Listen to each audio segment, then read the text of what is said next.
ఇవేం చేయండి అంటే మీ వ్యవసాయ గ్రూపులు ఉంటాయి కదా లోకల్గా రైతుల గ్రూపులు, అందులో కూడా షేర్ చేసుకోండి రిజల్ట్స్.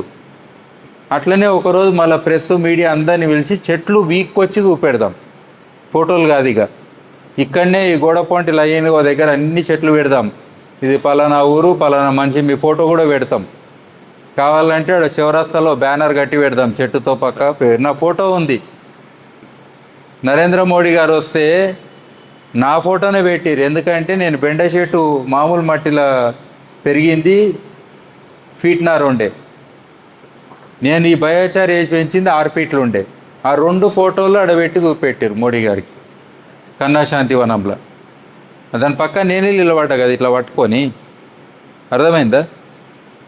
అట్లా మీరు కూడా ఫోటో దిగండి, ఆ రోజు ఛాంపియన్లు అవుతారు. ఆ ఒక్క ఎవిడెన్స్ చాలు మీరు 1000 మందికి చెప్పనీకే. మీ దగ్గర ఏం లేనిది ఏం చెప్తారు?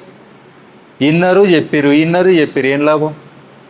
నేను ఎవరో తెలియదు, మరి ఎందుకు వింటారు? మీరు నిజంగా చేస్తే ఆ నమ్మకంతో నన్ను నమ్మండి, కానీ అర్థమైంది.